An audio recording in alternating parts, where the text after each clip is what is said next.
in the region protecting commercial oil tankers has become an extra job for the UK Navy frigate. And on Wednesday, this vessel, British Heritage, needed the ship's help. The oil tanker was entering the Strait of Hormuz from the Gulf when the UK says it was approached by 3 Iranian boats near the disputed island of Abu Musa. But HMS Montrose positioned itself between the Iranian vessels and the tanker and managed to escort it to safety. Bristling with air and sea defences, HMS Duncan is the latest British warship on the way to the Gulf. Seen here sailing through the Bosphorus. With no sign of tensions easing, the UK government is taking no chances. This is a time for cool heads. I'm being briefed on an hourly basis as to what is going on, and we want to do everything we can to make sure that we don't have an unintended escalation which could be very dangerous for the world. But on the other side of the Atlantic, President Trump wasn't being quite so circumspect.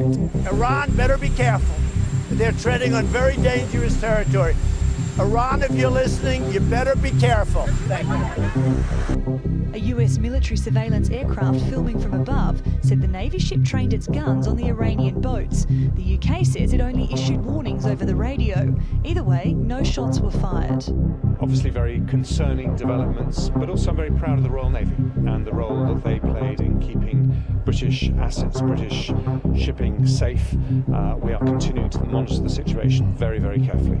Iran denies it tried to seize the British tanker, saying the UK made the claims to create tension.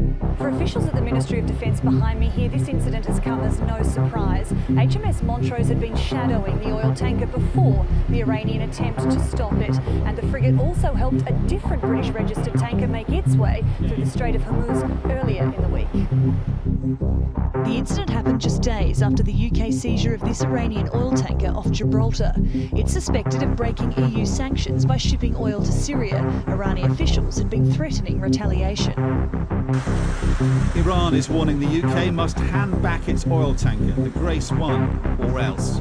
Gibraltar and British forces seized it, accusing Iran of trying to bust EU sanctions on Syria.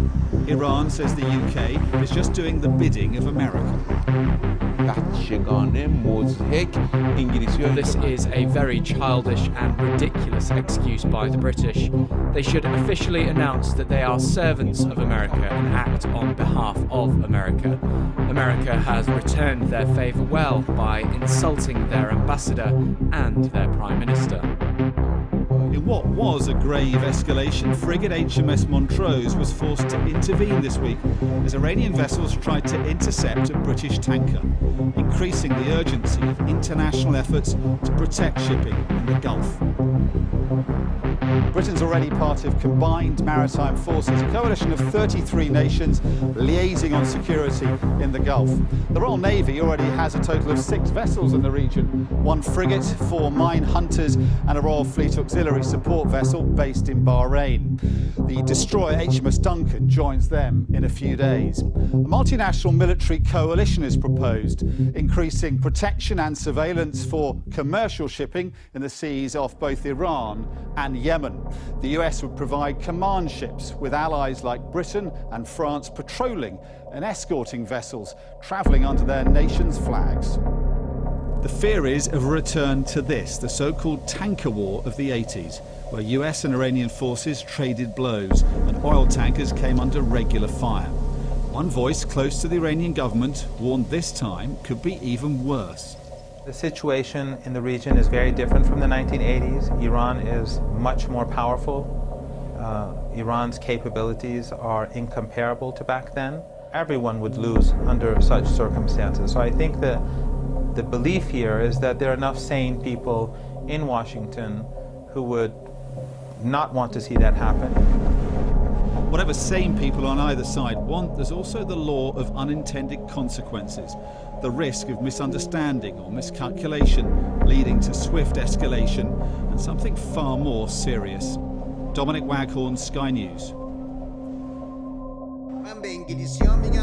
You Britain are the initiator of insecurity and you will realize the consequences later. Now you are so hopeless that when one of your tankers wants to move in the region, you have to bring your frigates to escort it because you are scared.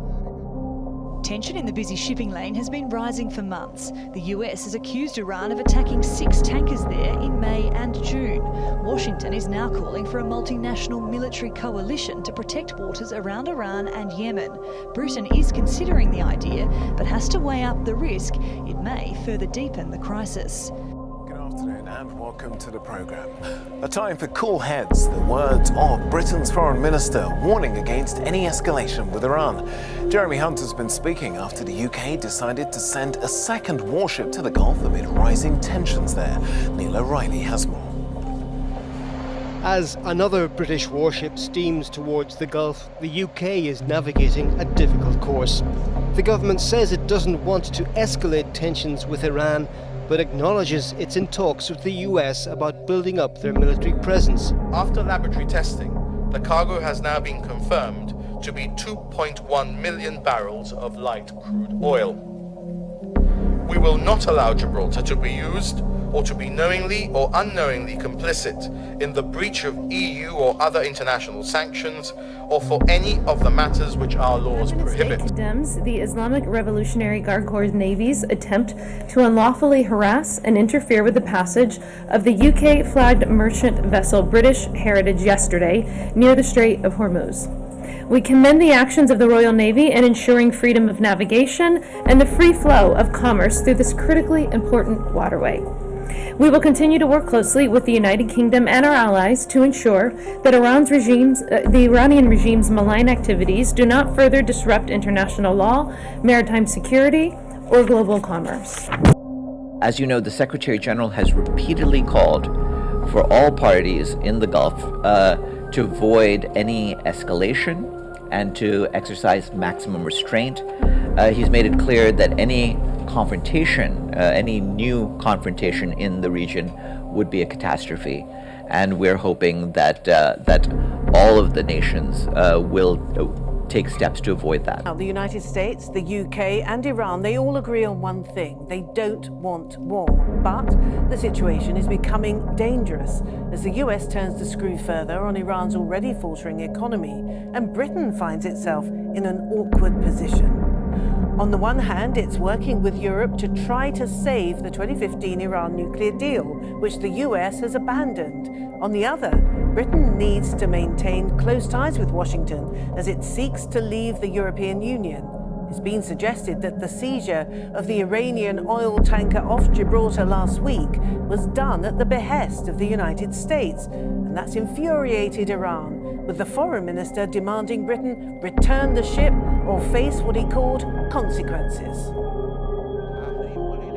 The European Union's sanctions are meant to stop Europe from buying Syria's oil, not about another country selling oil to Syria. So this is a very childish and ridiculous excuse by the British.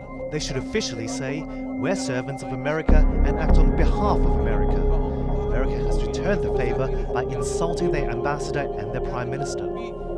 But Gibraltar's chief minister says there was no foreign interference. All relevant decisions in respect of this matter were taken as a direct result only of the government of Gibraltar having reasonable grounds to believe that the vessel was acting in breach of established EU sanctions against Syria.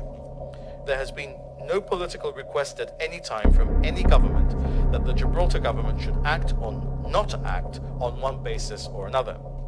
So we have to remember, of course, that Gibraltar is a British territory, and there's been incremental ratcheting up of tension within the past week in the Gulf. British Royal Marines seized that Iranian oil tanker off the coast of Gibraltar, as we've mentioned, because of the suspicion of it violating sanctions against Syria. A former commander of Iran's Revolutionary Guard suggested a British vessel should be taken in retaliation. On Tuesday, the UK raised the threat to British shipping in the Gulf to its highest level. And the following day, a UK warship says